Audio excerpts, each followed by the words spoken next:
Hello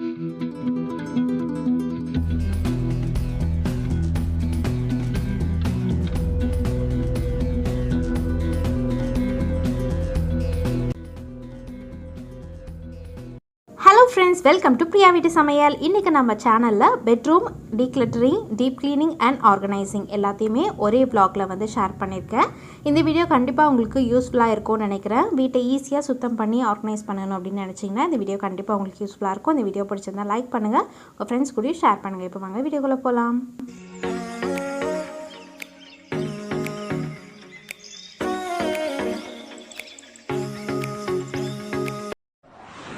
நம்ம பெட்ரூமை ஃபுல்லாக சுத்தம் பண்ண போகிறோம். டீப் க்ளீன் பண்ணுறதுக்கு முன்னாடி நம்ம ஃபஸ்ட்டு ஸ்டெப் எப்போதும் பண்ணுறது வந்து டீக்ளட்டரிங் தான்.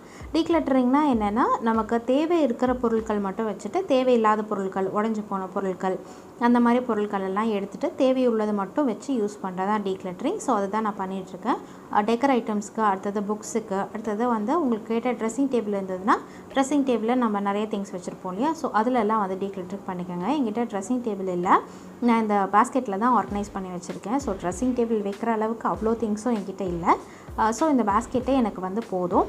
நீங்கள் சப்போஸ் வந்து டீக்ளட்டரிங் பண்ணுறீங்க, உங்கள்கிட்ட நிறைய பொருட்கள் இருக்குது, எப்படி கம்மி பண்ணுறதுன்னு தெரியல அப்படின்னா இந்த மாதிரி ஒரு பவுண்ட்ரி வந்து வச்சுக்கோங்க. அதாவது இந்த பாஸ்கெட்குள்ளேயே எல்லா ஐட்டம்ஸும், எல்லா ட்ரெஸ்ஸிங் ஐட்டம்ஸும் இந்த பாஸ்கெட்குள்ளேயே இருக்கணும். இன்னொரு பாஸ்கெட் எடுத்துட்டிங்கன்னா அந்த பாஸ்கெட்குள்ளேயே ஸ்டேஷ்னரி ஐட்டம்ஸ் எல்லாமே இருக்கணும். அந்த மாதிரி வந்து நீங்கள் ஒரு பவுண்ட்ரி மாதிரி வந்து ஃபிக்ஸ் பண்ணிட்டீங்க அப்படின்னா, ஒரு பாக்ஸ் வந்து ஃபிக்ஸ் பண்ணிட்டீங்கன்னா இப்போது அதில் பத்தாத பொருட்கள்லாம் நீங்கள் டீக்ளட்டர் பண்ணி தான் ஆகணும். அந்த மாதிரி வந்து பண்ணிக்கோங்க.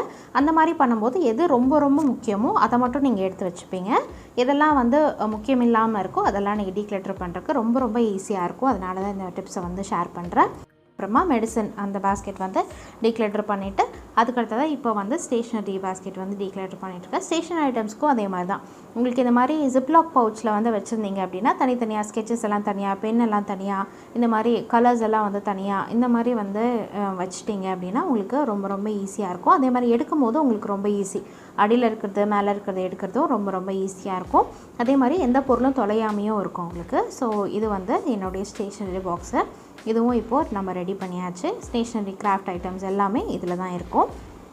அதுக்கு அடுத்தது பார்த்திங்கன்னா நம்ம வார்ட்ரோப் தான். வார்ட்ரோப்பில் டீக்ளட்டர் பண்ணுறதுக்கு நிறைய விஷயங்கள் இருக்கும். ஸோ கொஞ்சம் கொஞ்சமாக எடுத்துகிட்டு எதெல்லாம் உங்களுக்கு தேவைப்படலை, எதெல்லாம் உங்களுக்கு ஃபிட் ஆகலையோ அது எல்லாத்தையும் டீக்ளட்டர் பண்ணிடலாம். டீக்ளட்டர் பண்ணது நான் இவ்வளோ வந்து டீக்ளட்டர் பண்ணியிருக்கேன்.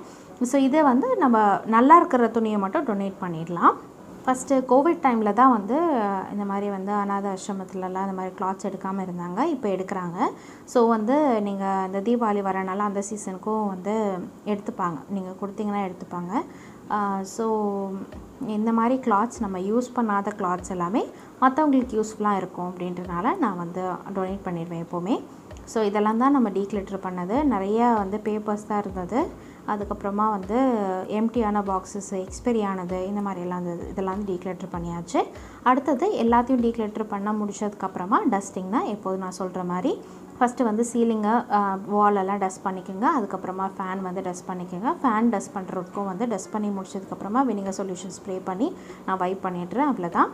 அதுக்கடுத்ததான் இந்த ஷெல்ஃப் வந்து எனக்கு இருக்குது பெட்ரூமில். ஸோ அந்த ஷெல்ஃப் எல்லாத்தையும் ஃபஸ்ட்டு வந்து டஸ்ட் பண்ணிக்கிறேன். ஸோ டஸ்டிங் எல்லாம் ஃபஸ்ட்டு முடிச்சிடலாம் அப்படின்னு சொல்லிட்டு ஷெல்ஃபு, அப்புறம் window, door, bathroom door, wardrobe, இந்த மாதிரி எல்லாத்தையுமே ஃபஸ்ட்டு வந்து டஸ்ட் பண்ணிவிட்டு, அதே மாதிரி நான் டஸ்டிங் பண்ணும்போது இந்த ஃபர்னிச்சர்ஸ் எல்லாம் மூவ் பண்ணி டஸ்ட் பண்ணுங்கள். அதாவது ரொம்ப நாள் நம்ம வந்து அப்படியே மேலாக கூட்டிகிட்டு இருப்போம் இல்லையா, அதனால் வந்து டீப் க்ளீனிங் பண்ணும்போது ஒவ்வொரு ஃபர்னிச்சருமே அந்த இடத்த விட்டு நகர்த்தி வச்சுட்டு அதுக்கப்புறம் க்ளீன் பண்ணுங்கள். அடுத்ததாக கர்டன்ஸு, பெட் ஸ்ப்ரெட்டு இதெல்லாம் வாஷ் பண்ணிவிடுங்க. நான் லிவிங் ரூம் க்ளீன் பண்ணும் போதே பெட்ரூமோட கர்டன்ஸும் பெட் ஸ்ப்ரெட் எல்லாத்தையும் வாஷ் பண்ணிட்டேன். ஃபஸ்ட்டு வந்து நம்ம ட்ரையாக டஸ்ட் பண்ணோம்லே, இப்போ வெட்டாக வந்து வைப் பண்ணிக்கலாம். அப்போ வந்து நல்லா க்ளீன் ஆகிடும். அதுக்காக வினிகர் சொல்யூஷனை ஸ்ப்ரே பண்ணி பெட்ரூமில் இருக்கிற ஷெல்ஃபு, டோரு, விண்டோ, அதுக்கப்புறம் ஃபோட்டோ ஃப்ரேமு, வால் கிளாக்கு, இதுக்கெல்லாம் வந்து இதே வினிகர் சொல்யூஷன் தான் நான் யூஸ் பண்ணுறேன். ஸ்விட்ச் போர்டுக்கு மட்டும் தண்ணி சேர்க்காத வெறும் வினிகரை வச்சு நீங்கள் வைப் பண்ணிக்கலாம். ஒரு துணியில் கொஞ்சமாக வினிகர் எடுத்துகிட்டு ஸ்விட்ச் போர்டை வைப் பண்ணிங்கன்னா க்ளீன் ஆகிடும். அடுத்ததாக நம்ம கர்டன்ஸ் எல்லாம் நல்லா ட்ரை ஆகிடுச்சு, அதை வந்து போட்டுக்கலாம். அப்புறம் வார்ட்ரோபும் ஆர்கனைஸ் பண்ணிவிட்டு புக் ஷெல்ஃபும் அதே மாதிரி ஆர்கனைஸ் பண்ணி வச்சுட்டேன். அதுக்கடுத்ததாக பெட் ஸ்ப்ரெட் போடுறதுக்கு முன்னாடி வந்து நம்ம வீடை வந்து நல்லா பெருக்கிக்கலாம். ஏன்னா சின்ன சின்ன டஸ்ட் வந்து பெட்டு மேலே மறுபடியும் படியும். பெட் ஸ்ப்ரெட் போட்டதுக்கப்புறம் மறுபடியும் டஸ்ட்டாக இருக்கிற மாதிரி இருக்கும். அதனால் வீடை ஃபுல்லாக பெருக்கிட்டு அதுக்கடுத்ததாக வந்து மேட்ரஸை வந்து க்ளீன் பண்ணுறதுக்காக கார்பெட் க்ளீனிங் ப்ரஷ் வச்சு நான் மேட்ரஸை வந்து க்ளீன் பண்ணிக்கிறேன். மாதிரி டீப் க்ளீனிங் பண்ணும்போது நீங்கள் வெயிலில் காய வச்சு பெட் எடுத்து வச்சிட்டிங்கன்னா நல்லா க்ளீனாக இருக்கும். இல்லைன்னா ஜன்னலை திறந்து விட்டுட்டிங்கனாலே நல்லா வெயில் வந்து உள்ளே அடிக்கும். அந்த வெயிலே போதும். அடுத்ததாக பெட் ஸ்ப்ரெடை போட்டுட்டு நம்ம மாப் பண்ணிடலாம். அவ்வளோதான், நம்மளுடைய க்ளீனிங் வந்து முடிஞ்சிச்சு. இப்போது பெட்ரூமை நான் எப்படி ஆர்கனைஸ் பண்ணி வச்சுருக்கேன் அப்படின்னு ஓவரால் உங்களுக்கு காமிக்கிறேன். இதுதான் என்ட்ரன்ஸு. லிவிங் ரூம் டூர்லேயே நீங்கள் பார்த்துருப்பீங்கன்னு நினைக்கிறேன். அதுக்கு பக்கத்தில் பார்த்தீங்கன்னா வார்ட்ரோப் வந்து வச்சுருக்கோம். ஸோ வார்ட்ரோப்புக்கு பக்கத்தில் பார்த்தீங்கன்னா கட்டில் வந்து போட்டிருக்கேன். கட்டில் வந்து ஃபஸ்ட்டு சைடில் போட்டிருந்தேன். இப்போ வந்து சென்டராக ப்ளேஸ் ஆகிற மாதிரி போட்டிருக்கேன். நான் ஃபேன் இங்கே தான் இருக்குது அப்படின்றனால கட்டில் வந்து இங்கே போட்டிருக்கேன். கட்டிலுக்கு அப்படியே ஆப்போசிட்டில் வாஷ்ரூம் இருக்கும். ஸோ வால் கிளாக்கு சில டெக்கர் ஐட்டம்ஸ் எல்லாம் இங்கே ப்ளேஸ் பண்ணியிருக்கேன். அதுக்கு பக்கத்தில் வந்து ஒரு பெட் சைட் டேபிள் வந்து போட்டிருக்கேன். கட்டிலுக்கு பக்கத்தில் அங்கே வந்து ஒரு லேம்ப் மட்டும் வச்சுருக்கேன். வாட்டர் பாட்டில் இல்லை ஃபோன் எப்போ நம்ம யூஸ் பண்ணும்போது அங்கே வந்து வச்சுப்போம். இந்த டேபிளுக்கு மேலே வந்து ஒரு DIY பின் போர்டு தான் வச்சுருக்கேன். நம்ம சேனல்லையும் எப்படி பண்ணுறது அப்படின்றத ஷேர் பண்ணியிருக்கேன். உங்களுக்கு யூஸ்ஃபுல்லாக இருந்தால் செக் பண்ணி பாருங்கள். அதுக்கு பக்கத்தில் பார்த்திங்கன்னா ஒரு விண்டோ இருக்குது.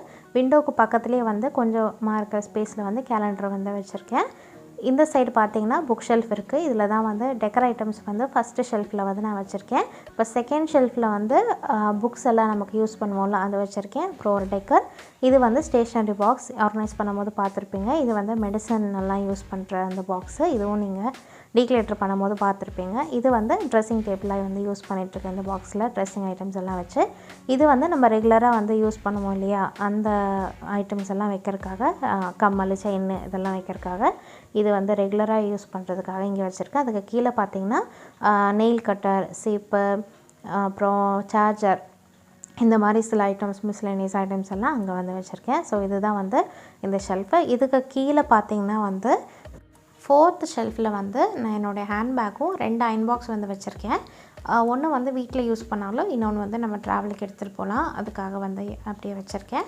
அதுக்கு கீழே உள்ள ஷெல்ஃபில் வந்து என்னுடைய ட்ரைபாடும் ஒரு ஆர்கனைசரில் டவல்ஸ் ரெகுலராக நம்ம யூஸ் பண்ணுவோம் இல்லையா, அந்த டவல்ஸ் எல்லாம் வந்து ஸ்டோர் பண்ணி வச்சுருக்கேன். அவ்வளோதான், இந்த ஷெல்ஃப் ஃபுல்லாமே ஆர்கனைஸ் பண்ணியாச்சு. இது வந்து இந்த ஆர்கனைசேஷன் கண்டிப்பாக உங்களுக்கு யூஸ்ஃபுல்லாக இருந்திருக்கும்னு நினைக்கிறேன். இப்போ நம்ம வந்து பெட்ரூம் வந்து ஓவராலாக உங்களுக்கு காமிச்சிட்றேன். ஸோ இந்த பெட் சைட் டேபிள்லேருந்து புக் ஷெல்ஃப் வந்து அதுக்கு ஆப்போசிட்டில் இருக்குது.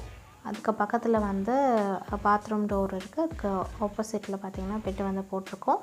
இந்த கதவுக்கு பின்னாடி ஒரு பாய் வந்து வச்சுருக்கேன். இந்த சைடு வந்து வார்ட்ரோப் இருக்குது. அவ்வளோதான், இதுதான் வந்து எங்களுடைய பெட்ரூம் ஆர்கனைசேஷன், க்ளீனிங், டீக்ளட்டரிங் எல்லாமே இதுதான். இந்த வீடியோ கண்டிப்பாக உங்களுக்கு யூஸ்ஃபுல்லாக இருந்திருக்கும்னு நினைக்கிறேன் ஃப்ரெண்ட்ஸ். யூஸ்ஃபுல்லாக இருந்தால் மறக்காமல் இந்த வீடியோக்கு லைக் பண்ணுங்கள். உங்கள் ஃப்ரெண்ட்ஸ் அண்ட் ஃபேமிலிஸ் கூடயும் ஷேர் பண்ணுங்கள். தேங்க்யூ ஃபார் வாட்சிங். Bye friends.